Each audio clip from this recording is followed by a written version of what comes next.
Vous êtes-vous déjà demandé pourquoi il semble qu'une civilisation entière perde parfois pied avec la réalité? Pourquoi des personnes apparemment raisonnables se mettent à adopter en grand nombre des croyances erronées? La psychose collective est le nom donné à ce phénomène dangereux qui fascine les intellectuels et les historiens depuis des décennies. Avant d'aller plus loin, j'aimerais commencer par une citation du célèbre psychologue Gustave Le Bon. « Les masses n'ont jamais vraiment soif. Si l'évidence les attire, elles s'en détournent et choisissent plutôt de déifier l'erreur. Il est facile pour quiconque veut leur donner des illusions de devenir leur chef. Leur victime est toujours la personne qui tente de dissiper leurs illusions. » Cette découverte surprenante nous fait réfléchir à la manière dont une civilisation peut tomber dans la folie. Si je vous demandais de citer les plus grandes menaces qui pèsent sur la civilisation, vous évoqueriez peut-être les pandémies, les guerres ou les calamités naturelles. Mais si je vous disais que, selon Carl Jung, la plus grande menace se trouve dans l'esprit humain, selon Jung, la plus grande menace pour la civilisation est notre incapacité à gérer les forces qui existent dans notre esprit. Il s'agit d'une lutte contre notre propre nature, a-t-il déclaré. L'expression latine « homo homini lupus » vous semble-t-elle familière? L'homme est le loup de l'homme. La signification de Jung est parfaitement résumée dans cette affirmation. Dans les pires périodes de l'histoire, lorsque l'illogisme devient la norme plutôt que l'exception, cette nature de loup est particulièrement apparente. Ce phénomène a été appelé par Jung la peste psychologique. Il affirmait dans sa vie symbolique que l'homme est la plus grande menace pour l'humanité, et non la famine, les tremblements de terre, les bactéries ou le cancer, pour la simple raison qu'il n'y a pas de défense suffisante contre les épidémies psychiques qui sont bien plus destructrices que les calamités naturelles les plus graves. Mais qu'est-ce qu'une psychose collective? En résumé, il s'agit d'une forme d'épidémie de folie qui entraîne toute une civilisation dans le délire et la perte de contact avec la réalité. Cela peut sembler étrange, mais il existe de nombreux exemples authentiques et inquiétants dans l'histoire. Prenons les chasses aux sorcières des XVIe et XVIIe siècles qui ont balayé l'Europe et l'Amérique. Des milliers de personnes, pour la plupart des femmes, ont été persécutées et massacrées parce qu'elles étaient devenues les espionnes d'une communauté terrorisée, et non parce qu'elles avaient commis des crimes. Selon le livre de Francis Hill, The Delusion of Satan, lorsque la frénésie est retombée, il ne restait pratiquement plus de femmes en vie dans certaines communautés suisses. Le totalitarisme du XXe siècle est un autre exemple notable. Des millions de personnes ont adopté des croyances qui semblent aujourd'hui manifestement irrationnelles et dangereuses. Mais à l'époque, ces concepts ont captivé des pays entiers. Les résultats dévastateurs sont le fruit d'une psychose collective. Lorsqu'une société tombe dans la folie, ses citoyens subissent une régression morale et spirituelle, selon les recherches approfondies de Jung sur ces phénomènes. Ils deviennent de plus en plus émotifs, illogiques et négligents. Dans une foule, les gens commencent à commettre des crimes qu'ils ne commettraient jamais seuls sans se sentir coupables. Ce qui est encore plus effrayant, c'est qu'une société en psychose collective est incapable de reconnaître sa propre folie, tout comme une personne en psychose est incapable d'identifier ses délires. Ceux qui vivent avec cette maladie sont incapables de voir l'étendue du problème d'un point de vue extérieur. Mais qu'est-ce qui fait basculer une civilisation dans la psychose de masse? Pour répondre à cette question, il faut d'abord comprendre les raisons de la folie d'un individu. L'accent est mis ici sur les causes psychologiques, même Si les traumatismes physiques et l'abus de substances peuvent parfois engendrer la folie, la cause la plus fréquente est une vague de sentiments désagréables, comme l'anxiété ou la peur, qui fait paniquer la personne. Lorsque nous paniquons, nous cherchons frénétiquement à nous soulager. Pouvez-vous imaginer que cette panique se propage comme un virus au sein de la population? Si certains choisissent d'affronter la cause de leur inquiétude, d'autres préfèrent fuir et faire une dépression. Contrairement à ce que beaucoup de gens pensent, une dépression psychotique est une restructuration de la réalité expérientielle de l'individu, et non une plongée dans le désordre. Elle mêle, d'une manière qui contribue à réduire la terreur, la réalité et les illusions, les faits et les fantasmes. Malgré sa mauvaise adaptation, c'est un mécanisme d'adaptation. L'un des plus grands spécialistes de la schizophrénie du XXe siècle, Silvano Arrietty, a décrit les phases psychogènes qui aboutissent à la folie. La première phase est celle de la panique, au cours de laquelle la personne commence à voir les choses différemment. Elle a peur, semble perplexe et est incapable d'exprimer les événements étranges qu'elle vit. Arrietty appelle ce stade l'ère de l'intuition psychotique. Au cours de cette phase, la personne commence à organiser ses perceptions et à développer une perspective pathologique sur le monde. Elle est ainsi en mesure d'expliquer ses expériences étranges. Arrietty qualifie cette perception de « insight », car le patient donne enfin un sens à ses expériences, mais il s'agit d'une perception psychotique, car elle est basée sur des illusions et non sur une compréhension pratique des circonstances. Au prix d'une perte de contact avec la réalité, les illusions permettent essentiellement à la personne paniquée d'échapper à l'assaut des mauvais sentiments. Selon Arrietty, une crise psychotique peut être considérée comme une réponse aberrante à un épisode d'anxiété sévère. Allons plus loin et considérons une société entière. Si une personne sensible peut avoir une crise psychotique à cause d'un flot d'émotions négatives, alors une population de personnes vulnérables peut avoir une psychose collective lorsqu'elle panique à cause de menaces imaginaires, réelles ou fabriquées. Mais c'est là que réside l'intrigue. La folie peut se manifester d'innombrables façons et les délires peuvent prendre des formes très diverses. Le contexte historique et culturel de la société concernée déterminera la forme exacte que prendra la psychose collective. Le totalitarisme est l'une des manifestations les plus dangereuses de la psychose collective à l'époque moderne. Selon l'historien Arthur Versluy, le totalitarisme est la manifestation contemporaine d'un pouvoir d'État totalement concentré, associé à la négation des droits de l'homme individuel. Les dirigeants et les dirigés sont les deux groupes qui composent la société sous les régimes totalitaires. Ces deux groupes se transforment de manière pathologique. En contraste frappant avec notre nature de créatures imparfaites, facilement contaminées par le pouvoir, les dirigeants se voient attribuer une position quasi divine.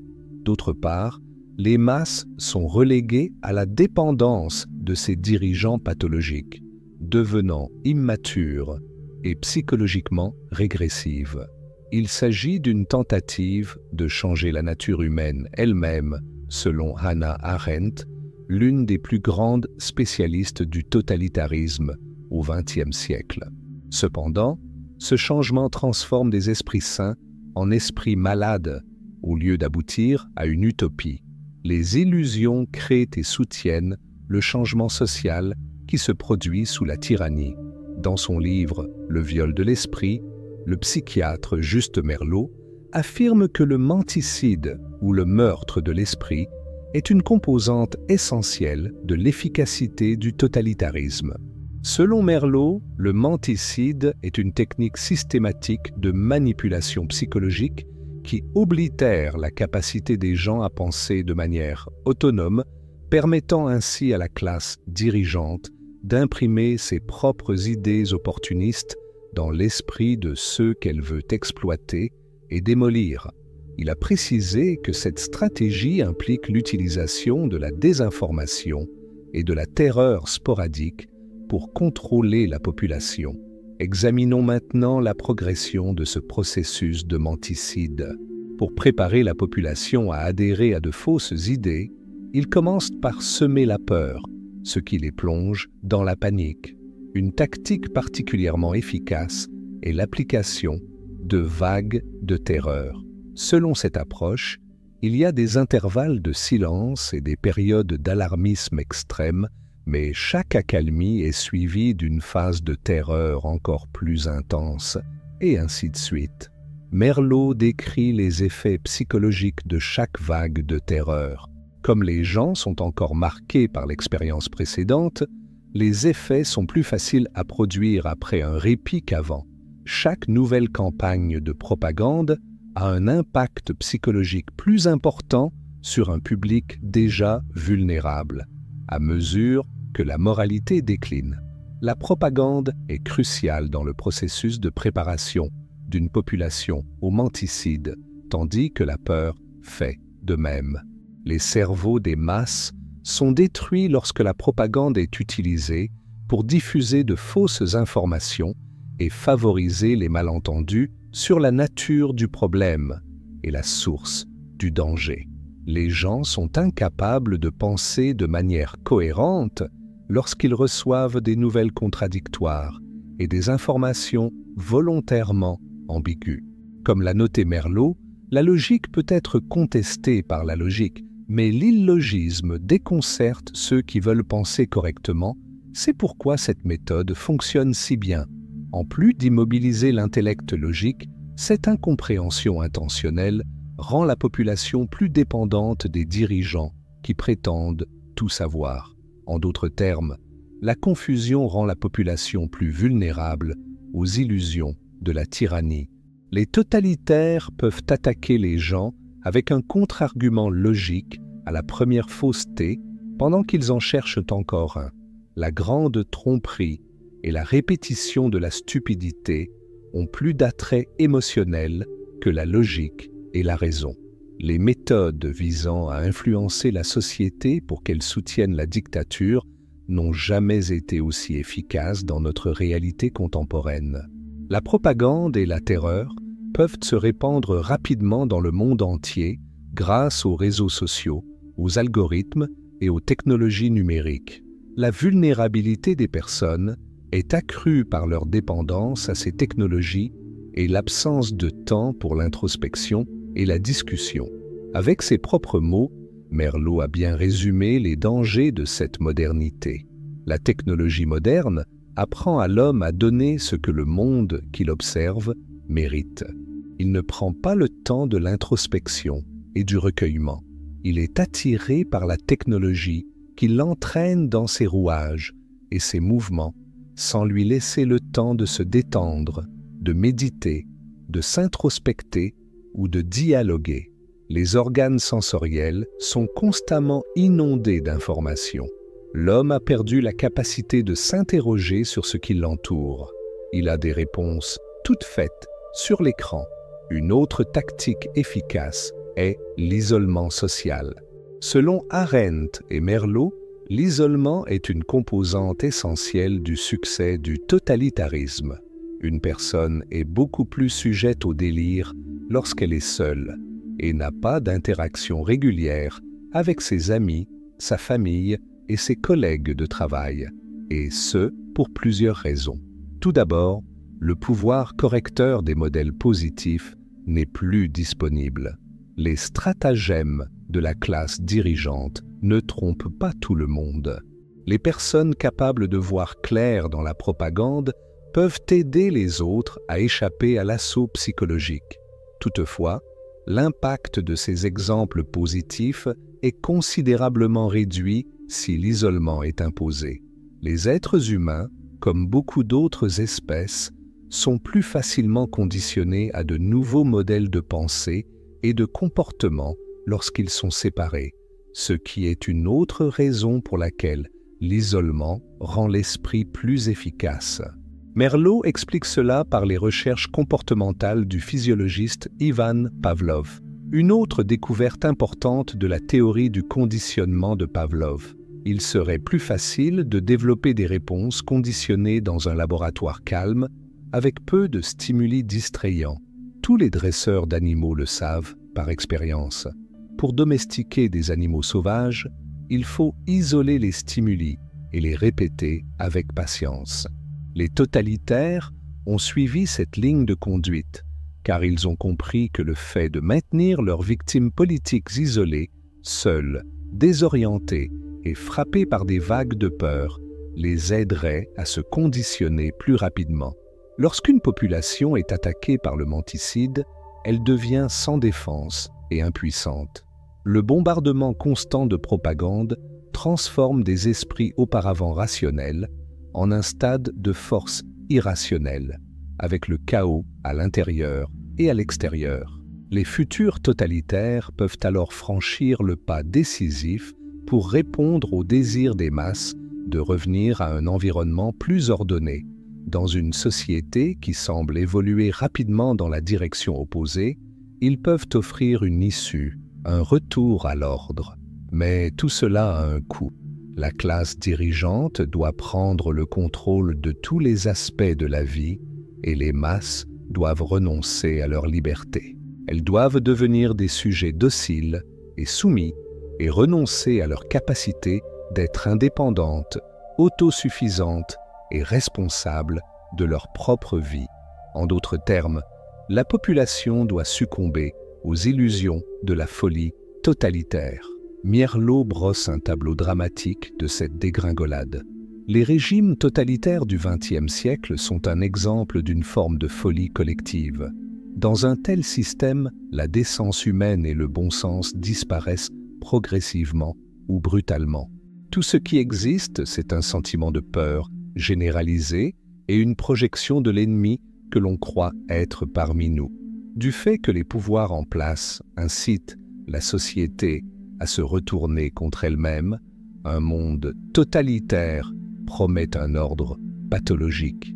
Le totalitarisme détruit la spontanéité qui est à l'origine de nombreux plaisirs de la vie et la créativité qui est le moteur de la civilisation en imposant à la population une uniformité rigide et une obéissance aveugle.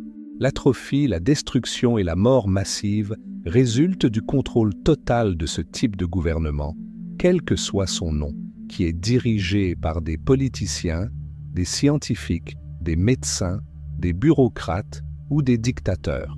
Par conséquent, éviter la tyrannie est sans aucun doute le problème le plus crucial auquel le monde est confronté aujourd'hui. Est-il possible d'annuler les effets de l'introduction d'une société dans les premiers stades de cette psychose de masse? Il y a des actions qui peuvent être entreprises pour aider à trouver un remède, même si le pronostic de la folie collective n'est jamais certain. Cependant, cet effort nécessite un large éventail de méthodes de la part d'un large éventail d'individus. La contre-offensive doit être aussi multiforme que l'attaque mentale. Carl Jung affirme que la première étape pour ceux d'entre nous qui souhaitent contribuer à la restauration de la santé mentale dans un monde dément est d'organiser nos propres pensées et de mener une vie qui encourage les autres à faire de même. Le temps est venu pour la personnalité rédemptrice, celle qui peut se libérer du royaume de la psychose collective et sauver au moins sa propre âme, en brillant comme un phare d'espoir pour les autres et en déclarant qu'au moins un homme a réussi à échapper à l'identification mortelle avec la psyché du groupe. Cependant, d'autres actions peuvent être entreprises lorsqu'une personne est libérée de l'emprise de la psychose. Tout d'abord, les informations qui défient la propagande doivent être diffusées aussi largement que possible. Comme le succès des dirigeants totalitaires potentiels dépend en partie de leur capacité à restreindre la libre circulation de l'information, la vérité est plus puissante que la fiction et les mensonges qu'ils répandent. Une autre stratégie consiste à utiliser la comédie et la dérision pour saper la légitimité de la classe dirigeante. Nous devons apprendre à utiliser l'arme du ridicule contre le démagogue et les tyrans en devenir parmi nous. Comme l'explique Mierlu, le démagogue lui-même est presque incapable de comédie et il commencera à perdre la tête si nous le ridiculisons. La création de ce qu'il appelle des institutions parallèles est une stratégie préconisée par Václav Havel, un rebelle politique du gouvernement communiste soviétique devenu président de la Tchécoslovaquie. Tout type d'institution, d'entreprise, d'organisation, de technologie ou d'entreprise créative qui est éthiquement en dehors d'une société totalitaire, mais physiquement située dans une société totalitaire, est considérée comme ayant une structure parallèle. Havel a noté que ces systèmes parallèles ont mieux fonctionné que l'action politique pour empêcher l'autoritarisme dans la Tchécoslovaquie communiste. En outre, une deuxième culture ou civilisation parallèle apparaît d'elle-même lorsqu'un nombre suffisant de ces institutions parallèles est établi, servant de refuge à la liberté et à la raison dans un État totalitaire. Dans son livre « Le pouvoir des faibles », Havel fournit une explication. Que sont les structures parallèles, si ce n'est un lieu où l'on peut vivre une autre vie, une vie qui correspond à ses propres objectifs et qui est organisée en conséquence? S'il ne s'agit pas d'une tentative d'un segment de la société d'éliminer les éléments auto-entretenus du totalitarisme et donc de se séparer radicalement du système totalitaire, que sont ces premières tentatives d'auto-organisation sociale? Mais c'est avant tout l'activité du plus grand nombre qui est nécessaire pour empêcher la folie totalitaire de s'installer. Un effort actif et commun doit être fait pour rendre le monde à la liberté, tout comme la classe dirigeante ne reste pas dans une position passive, mais travaille activement à l'expansion de son autorité. Dans un monde qui cède aux illusions de la dictature, la tâche peut s'avérer ardue, mais comme l'a fait remarquer Thomas Paine à une autre époque troublante de l'histoire, la tyrannie est difficile à vaincre, tout comme l'enfer. Toutefois, nous avons cette consolation. Plus la bataille est difficile, plus le triomphe est magnifique. Il est essentiel de garder à l'esprit que la lutte contre le totalitarisme comporte des aspects psychologiques, politiques et physiques.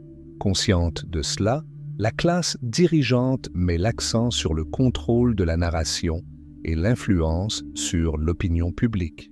Nous devons prendre conscience de nos propres faiblesses psychologiques et nous efforcer de renforcer notre esprit contre la manipulation afin de la neutraliser. L'éducation, non seulement l'éducation formelle, mais aussi l'auto-éducation, est une approche pour y parvenir.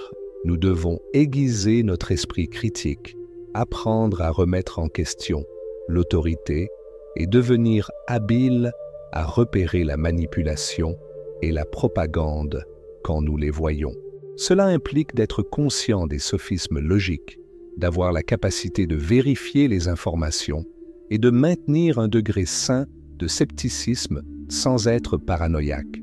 Préserver notre humanité et nos relations interpersonnelles est une autre composante essentielle. L'isolement et la déshumanisation sont des conditions idéales pour les régimes totalitaires. Nous nous opposons au totalitarisme en encourageant les liens humains réels, en faisant preuve d'empathie et en refusant de considérer les gens comme des ennemis ou des concepts abstraits. Nous devons également être vigilants pour protéger notre vie privée et nos libertés individuelles. Les progrès technologiques permettent à la classe dirigeante de surveiller et de gérer plus facilement la population. Nous pouvons empêcher la montée d'un potentiel autoritaire en étant conscients de nos habitudes numériques, en adoptant des outils de protection de la vie privée et en évitant la tentation de compromettre la vie privée pour des raisons de commodité.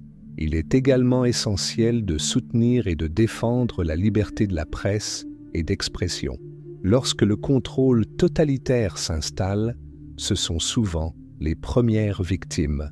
Pour préserver une société libre, nous devons protéger le droit d'exprimer nos opinions, que nous soyons d'accord ou non avec elles. Soutenir les médias alternatifs et le journalisme indépendant qui contredisent le discours du gouvernement en fait partie.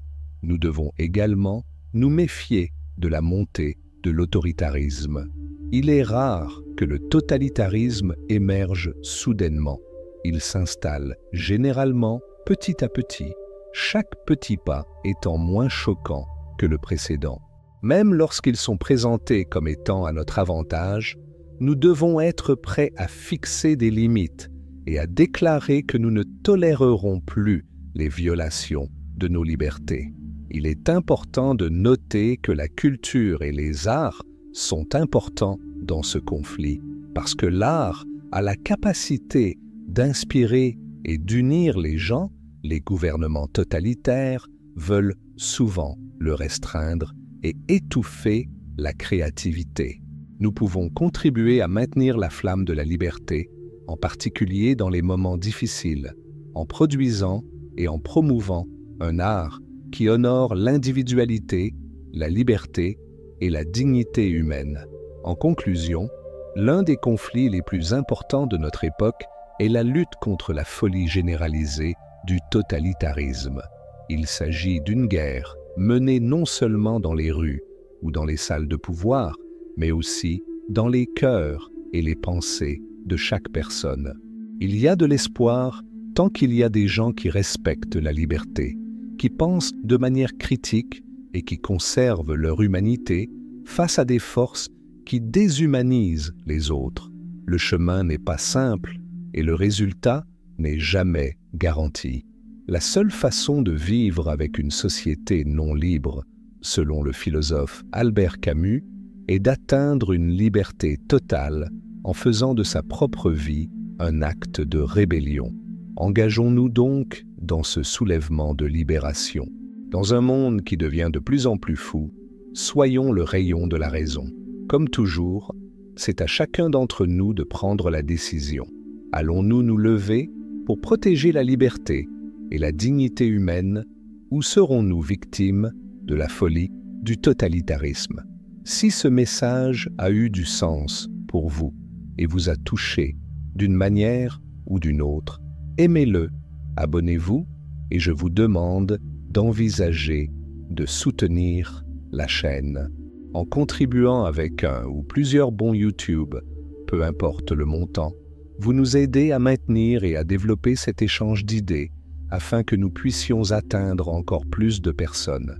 Votre soutien est essentiel pour que nous puissions continuer à apporter ce type de réflexion et à renforcer d'autres personnes qui traversent une période plus difficile que la vôtre. Si cela a fait une différence pour vous, n'hésitez pas à faire un don.